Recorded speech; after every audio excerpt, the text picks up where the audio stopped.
Bismillahirrahmanirrahim. Assalamualaikum warahmatullahi wabarakatuh. Perkenalkan, saya Sukiswati. Saya CGP Angkatan 6 dari Kabupaten Purworejo. Saat ini saya mengajar di SMK Negeri 3 Purworejo.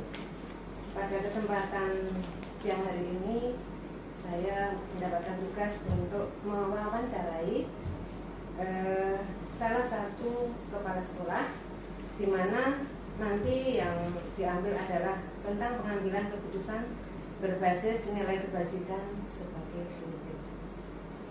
Selamat siang. Selamat siang, Bu Pur. Selamat siang. Ya, Bu Pur, perkenalkan saya Sukiswati, Bu Pur. Saya guru di SMK Negeri 3 Purworejo. Nah, pada kesempatan ini saya ingin mewawancarai Bu Pur terkait dengan tugas kami di CGP, yaitu untuk wawancara tentang pengambilan keputusan yang berbasis nilai kebajikan sebagai pemimpin. Bu, ini di SMK Negeri 4 ya, ini kecamatan Mombol ya, Bu? Oke, kecamatan Mombol. Ibu selama menjadi kepala sekolah di sini, adakah suatu masalah yang Ibu hadapi sebagai pemimpin, di mana masalah itu menimbulkan dilema dalam penyelesaiannya? Nah, bila misalnya ada, boleh nggak saya menceritakannya kepada saya, kemudian bagaimana penyelesaiannya? Terima kasih Bu Kis. Ini kita belajar bersama dulu terkait pengambilan keputusan. Tentunya sekolah, lembaga itu ya sama dengan rumah, bahwa pasti ada permasalahan. Nah, bagaimana kita mengatasi setiap permasalahan itu, kita lihat dulu di titik mana masalah ini bermula. Bagaimana kita akan mengambil data-datanya sebelum kita melakukan judgement atau sebuah keputusan. Contohnya yang terpilihlah untuk kita kepala sekolah itu dengan munculnya P3K, contoh saja, ya, P3K yang baru itu ada satu sisi kita sangat butuh, ya kan? Tapi satu sisi lagi kita tidak butuh tapi harus diterima. Sedangkan di sekolah ini sudah ada GTT yang notabene belum masuk P3K, tapi kan mereka juga memiliki hak juga, karena mereka memiliki keluarga, memiliki tanggungan dan lain sebagainya. Nah, ini tentunya berkaitan dengan bagaimana kita memberikan solusi secara etika, moral, kemanusiaan. Nah, itu kan satu dengan yang lain itu saling bersinggungan, tidak bisa lepas dengan sendirinya. Nah, contoh kita menerima P3K tadi, di sini jamnya sedikit, sedangkan guru kami di sini ada GTT-nya. Kalau ini masuk, padahal ini tidak boleh nolak ini, contohnya kan tidak boleh nolak.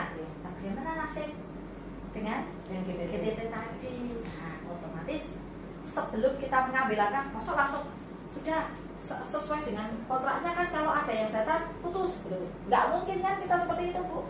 Nah, maka solusinya kita lihat dulu dengan konsultasi sesama kepala sekolah dulu. Contohnya seperti itu.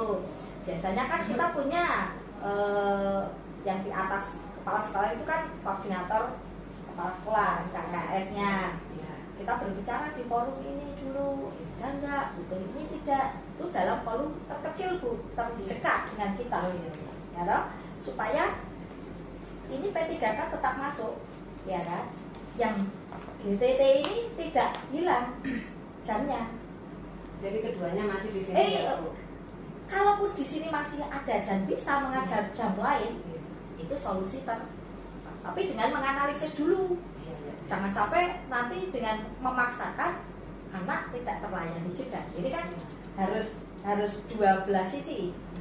Kalau benar-benar sudah habis, maka tadi rembukan dengan KKS, dari contoh dengan Pak Yon, SMK 8. ada tidak, ini kurang tidak, seperti itu pemetaannya. Dasarnya adalah R10 di masing-masing sekolah. Kalau di sini bisa mengatasi, contoh lagi terus ya sudah, ini nanti di sini Bu, saya masih kurang, oke gitu kan. Kalau ini apa namanya yang GTT-nya ini bisa kita lukirkan tidak, masih punya hak untuk SKB Bu itu. Nah ini maka diminta ke sana. Oh ya, tolong salah satunya di SMK 3, tolong ya Pak Agus ini diopeni Mas Ardi, kayak gitu kan. Nah supaya Pak, karena Mas Ardi itu juga punya keluarga Bu, ya kan, dia juga punya kesempatan juga nantinya gitu. Padahal pengabdian di sini tuh sudah cukup lama, dia orang baik, dia punya kinerja baik, semangatnya luar biasa. Nah itu loh Bu, jadi pertimbangan-pertimbangan seperti ini yang akan membuat kita juga mencarikan solusi-solusi. Jangan sampai dibiarkan mengambang, atau mengambang dalam artian pokoknya aku ngerti, tidak mungkin seperti itu. Jadi itu seperti itu. Itu masih kalau dalam lingkup di kabupaten bisa nulungi.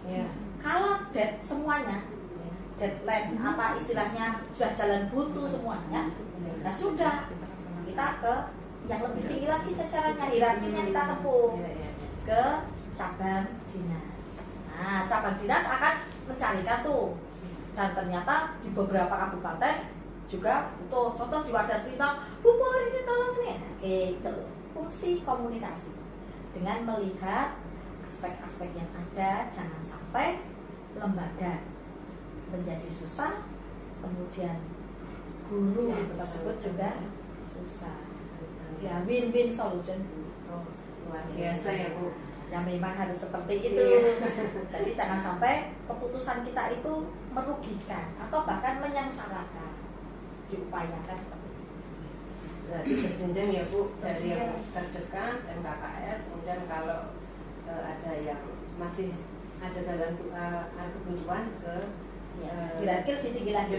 Iya, sampai keputusan keputusan terakhir. Betul, seperti itu Bu. Jadi fungsinya kita itu hierarki, jangan potong kompas. Kita masih punya keluarga di sini kok langsung wah ke dinas provinsi, bingung. Jadi hierarkinya tetap kita. Terima kasih Bu, itu terkait berarti kesejahteraan juga ya Bu, masalah kesejahteraan guru dan karyawan juga. Karena begini Bu, di modul kami itu yang kami pelajari itu ada 2 jenis dilema, yaitu dilema etika yang merupakan dilema kebenaran melawan kebenaran, dan bujukan moral yang merupakan kebenaran melawan kesalahan. Menurut Ibu, bagaimana Ibu mengidentifikasi kasus-kasus yang muncul, terutama ya bukan hanya itu tadi seputar guru dan karyawan, tenaga kerjaan, tetapi mengidentifikasi kasus-kasus yang muncul itu mana yang merupakan dilema etika dan mana yang merupakan bujukan moral. Seperti itu Bu. Ya, kalau apa tadi dilema etika itu kan berarti membacanya itu dari kacamata etis atau tidak, gitu ya. Iya kan, etis atau tidak, berarti masih ada di koridor norma-norma yang berlaku, baik itu norma masyarakat ataupun etika-etika yang kita pakai dalam regulasi untuk mengatur bagaimana kita selaku aparatur pemerintah gitu ya. Ya Bu, kalau seperti ini maka identifikasinya nanti solusinya berbeda. Ya berbeda. Kalau itu sebatas etika ya kita menganalisisnya menggunakan apa namanya data-data etika dulu Bu, yang berlaku, regulasi etika yang berjalan itu seperti apa. Nah, kemudian satu lagi tadi apa? Bujukan moral. Bujukan moral itu kebenaran. Nah, benar apa salah? Ya, benar belum tentu. Ya, benar belum tentu baik. Ya, baik belum tentu benar, gitu ya. Nah, itu. Nah, ini baik dan benar itu bisa menggunakan tataran hukum juga ini. Iya tak? Ya. Seperti ini kan sudah masuk aturan di ya Bu. Aturan kalau ini. Maka ini di tataran siapa? Tentunya etika untuk pendidik dan tenaga pendidikan berbeda dengan etikanya anak-anak, gitu kan? Kemudian apa tadi yang bujukan moral itu juga beda kan antara anak dan tapi intinya kan kalau seperti kita pendidik ya menjadi contoh kan, maka dibangunlah tadi etika apa yang etika tadi.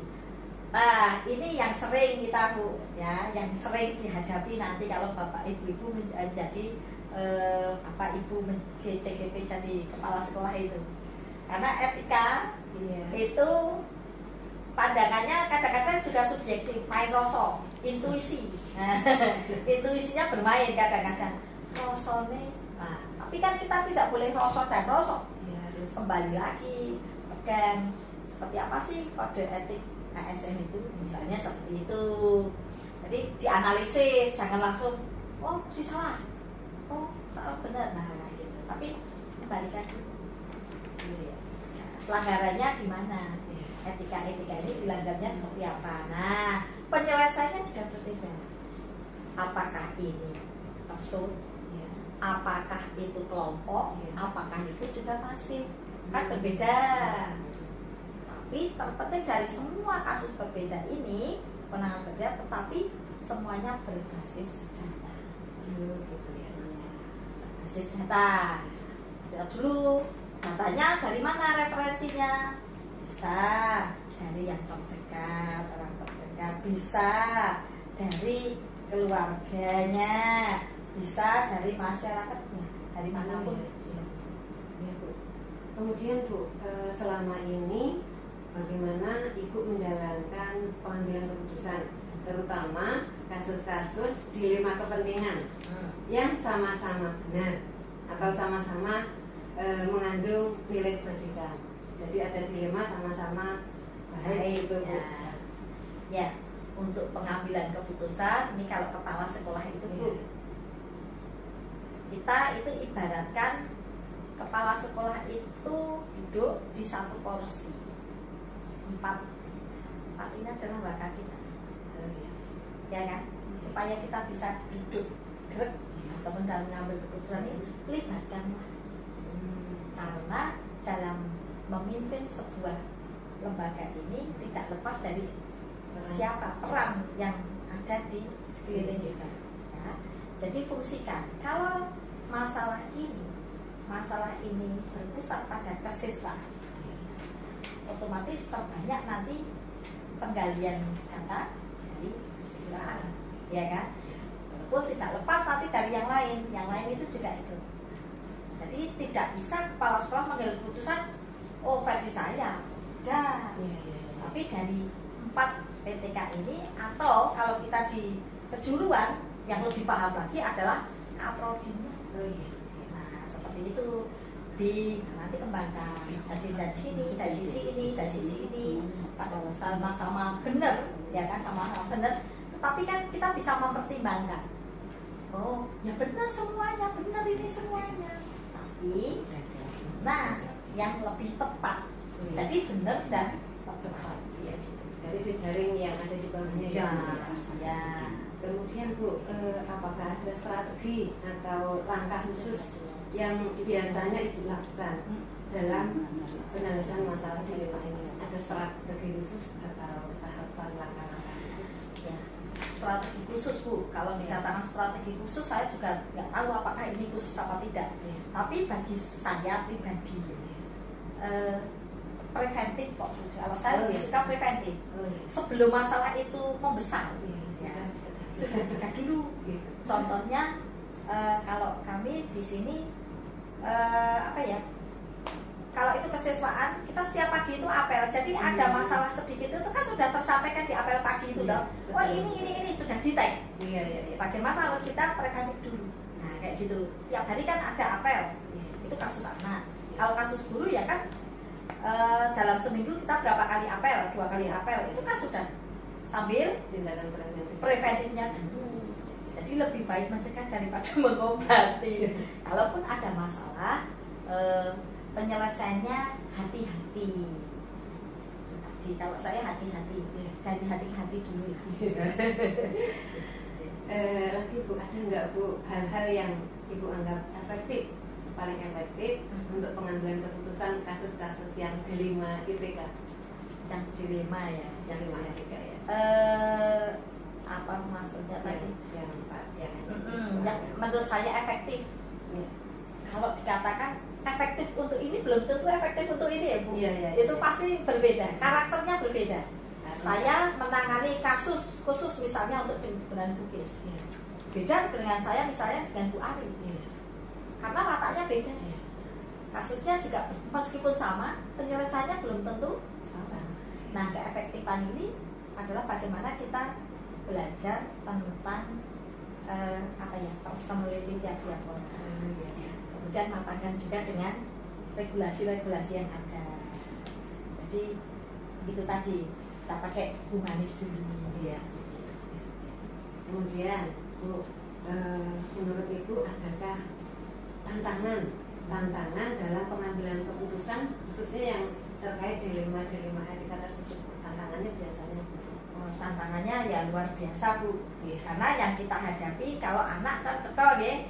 Anak itu sudah ada buku saku melanggar sekian, terus ini loh orang tua dipanggil gitu kan, solusinya mungkin bahasanya juga.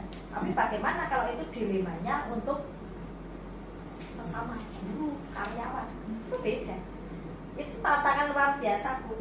Ngiringi orang tua itu ya antara hati dengan regulasi. Jadi kan ya itu sebuah tantangan tersendiri itu. Jadi bagaimana kita tadi katakan win-win solution, mencari data dengan baik, memberikan pemahaman, kemudian belajar untuk tidak mengintimidasi, jangan sampai ya kan teman-teman kita terintimidasi, jangan sampai, tapi kita rangkul sebagai keluarga. Ya seperti itu. Jadi pendekatannya dengan pendekatan kekeluargaan.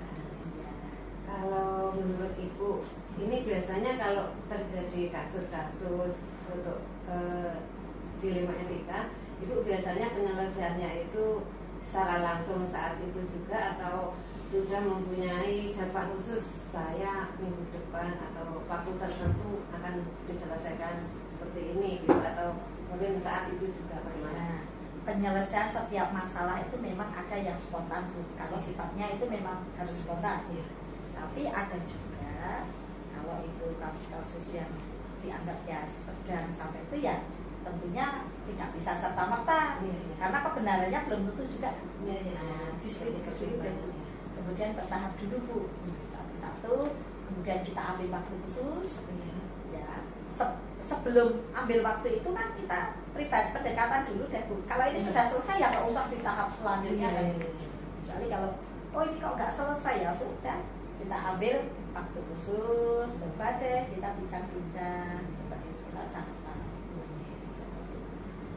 Ibu, adakah seseorang atau mungkin Bapak Ibu karyawan yang selama ini mempermudah Ibu untuk membantu pengambilan keputusan tentang dilema tersebut? Seperti tadi sudah saya sampaikan, bukan seseorang Bu, berorang-orang beberapa, yaitu teman-teman kami dalam satu tim, ya, dalam tim manajemen, ya, bukan siapa dia atau siapa saya, tetapi siapa kita. Jadi seperti itu. Jadi siapapun memiliki hak di tim manajemen kami untuk ikut juga kita ambil ya sumbang sarannya sehingga keputusan ini tidak mutlak oleh kami. Keberhasilan dalam satu lembaga ini ditentukan bukan kepala sekolahnya, tapi timnya. Kita kerja tim, Ya, bukan ukur, iya, tetapi tim SMK. Pertanyaan terakhir Bu, dari semua hal yang telah Ibu sampaikan tadi, pembelajaran apa yang bisa Ibu petik dari pengalaman Ibu selama memimpin di SMK Negeri 4 ini dalam pengambilan keputusan-keputusan sebuah masalah yang menimbulkan dilema etika? Pelajaran yang penting itu satu, lebih banyak mendengar daripada berbicara. dengar dulu, Ya. semuanya serap dulu. Ya. Kemudian jangan serta-merta kita membuat judgement. Dilakukan tadi ya, pendataan cari Ya. dulu. Ya. Kalau seperti kita nulis itu kan ada triangulasi gitu. Iya. Pakai itu dulu ya, pembuktian dan Iya. lain-lain. Iya, iya. Itu nanti baru kita bisa. Jadi pengalamannya tadi banyak-banyaklah mendengar karena Tuhan berikan dua telinga, hanya satu mulut. Iya. Berarti lebih banyak dengarkan dulu, Iya. baru kita. Jadi dengan menggunakan hati, Iya. menggunakan dengan tetap berlandaskan pada peraturan. Jadi, Luar biasa sekali Bu, pengalaman dari yang saya perbincangan dengan Ibu sangat luar biasa. Mudah-mudahan nanti bermanfaat bagi saya khususnya yang sedang belajar JGP untuk pengambilan keputusan dalam terutama saya sebagai pemimpin pembelajaran di sekolah dengan siswa-siswa. Mudah-mudahan ada dampak positifnya. Terima kasih Bu menyediakan waktunya untuk saya. sama-sama. Maaf atas segala kekurangan dan kesalahan karena sudah cukup. Mohon pamit dulu. Terima kasih. Semangat selalu Ya, matur nuwun tetap sangat Bu. menjadi pemimpin pembelajaran sampai kapan. Amin, amin, amin. Sukses ya, Bu. Terima kasih. Matur nuwun. Sami-sami.